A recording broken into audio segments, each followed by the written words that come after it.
আপনাদের সামনে নিয়ে চলে এলাম আইপিএলের 10টা টিমের প্লেয়ার রিলিজ লিস্ট। প্রথমে হচ্ছে গুজরাট টাইটন। এখানে হচ্ছে জেরাল্ড কোয়েটজি, করিম জানাত, মহিপাল লোমর, কুলবন্ত খেজরিলিয়া, দাসুন সানোকা। এই প্লেয়ারগুলিকে কিন্তু গুজরাট রিলিজ করেছে। জেরাল্ড কোয়েটজি এটা কিন্তু বড় নাম, এটা কিন্তু রিলিজ করে দিয়েছে গুজরাট টাইটন। দাসুন সানোকা এও কিন্তু ভালো প্লেয়ার, একেও কিন্তু রিলিজ করে দিয়েছে। মোটামুটি দাসুন সানোকা এবং জেরাল্ড কোয়েটজি এরা কিন্তু গুজরাট টাইটনের বড় নাম। তারপর চলে এলাম হচ্ছে SRH সানরাইজার হায়দ্রাবাদ। সানরাইজার হায়দ্রাবাদের যেসব রিলিজ হয়েছে প্লেয়ার, তাদের মধ্যে রয়েছে অভিনব মনোহর, অর্থব তাথই, শচীন বেবি, সিমরনজিৎ সিং, রাহুল চাহার, অ্যাডাম জাম্পা। রাহুল চাহার দুজনকেই কিন্তু ভালো ভালো লেগ স্পিনারকে কিন্তু ছেড়ে দিয়েছে SRH। তো অকশানে SRH-এর চিন্তাধারা বা থাকবে লেগ স্পিনারের দিকে। পরের টিম হচ্ছে রাজস্থান রয়্যালসও কিন্তু দু একটা ভালো ভালো প্লেয়ার রিলিজ করে দিয়েছে। তাদের মধ্যে রয়েছে ওয়ানেন্দু হাজরাঙ্গা, মহেশ থিকসানা এবং সঞ্জু স্যামসন তো ট্রেড হয়েছে। রবীন্দ্র জাদেজা এবং স্যাম কার্নের সাথে সঞ্জু স্যামসন চলে গেছে চেন্নাইয়ে। তারপরে নীতিশ রানাও কিন্তু ট্রেড হয়েছে। তো বড় নাম রয়েছে বেশ কয়েকটি।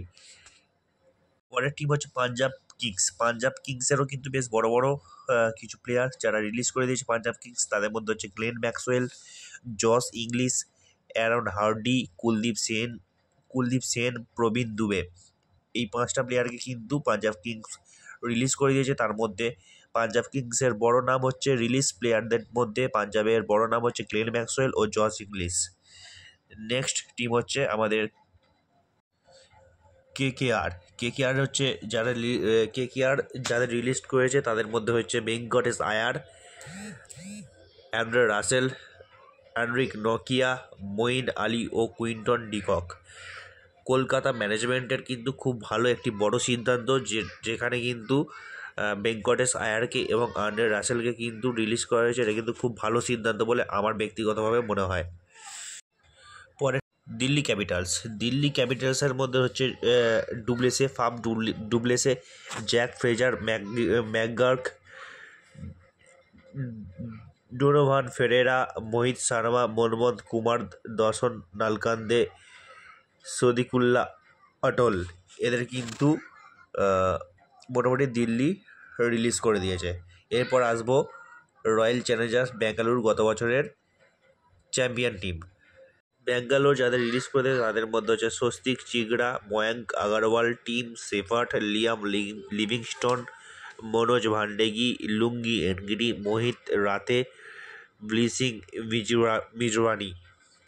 এদেরকে কিন্তু ব্যাঙ্গালোর রিলিজ করে দিয়েছে। তার মধ্যে বড় নাম হচ্ছে অবশ্যই লিভিংস্টোন। আমি এর আগেও ভিডিও বলেছিলাম লিভিংস্টোন কিন্তু রিলিজ হতে চলেছে। এরপরের টিমে আসছি। এরপরের টিম হচ্ছে লখনৌ সুপার জায়েন্ট। যাদের রিলিজ করেছে তাদের নাম হচ্ছে আকাশদীপ, রবি বিষ্ণয়ী, সামার জোসেফ, যুবরাজ চৌধুরী, ডেভিড মিলার, শার্দুল ঠাকুর তো ট্রেড হয়েছে মুম্বাইয়ে, আরিয়ান জয়াল, রাজবর্ধন হাঙ্গেরি। তো আমি আগেই বলেছিলাম মিলার রিলিজ হতে চলেছে, মিলার কিন্তু রিলিজ হয়েছে। কিন্তু আকাশদীপ এবং রবি বিষ্ণয়ীকে ছেড়েছে কিসের জন্য আমি জানি না। তো পরের টিমে আসছি। পরের টিম হচ্ছে মুম্বাই ইন্ডিয়ান্সে করণ শর্মা, রিশ টোবলে, লিজাত উইলিয়ামস, মুজিবুর রহমান, বৈভব জ্যাকব, ভিঘ্নেশ পাথুরা, সত্যনারায়ণ রাজু এবং অর্জুন টেন্ডুলকার ট্রেড হয়েছে। এই হচ্ছে মুম্বাই ইন্ডিয়ান্সের হচ্ছে রিলিজড লিস্ট। করণ শর্মাকে কিন্তু রিলিজ করেছে, করণ শর্মা একটি বড় নাম। এরপরের লিস্ট হচ্ছে চেন্নাই যাদের রিলিজ করেছে তাদের মধ্যে হচ্ছে Rahul Tripathi, Vinesh Bedi, Siddharth, Ravindra Jadeja, Ravindra, Sam Curran, Deepak Hooda, Vijay Shankar, Shaik Rasheed, David Conway, Kamlesh Nagarkoti ও পাথি রানা। এই কিন্তু বেশ বড় বড় কটা নাম কিন্তু চেন্নাই রিলিজ করে দিয়েছে। বেশ কয়েক বছরের খুব খারাপ পারফরমেন্সের জন্য কিন্তু চেন্নাই ভালো করে টিম গোছানোর চেষ্টা করছে, তার জন্য কিন্তু এত কটা রিলিজ বলে আমার মনে হয়। তো তার মধ্যে বড় নাম অবশ্যই রাহুল ত্রিপাঠী রয়েছে। পাথিরানা কিন্তু রাখা উচিত ছিল। আর সব থেকে আলোচ্য বিষয় হচ্ছে রবীন্দ্র জাদেজার সিদ্ধান্ত। তো দেখতে থাকুন টুইস্ট ম্যাজিক, আবার ভিডিও নিয়ে আসছি, সাথে থাকুন।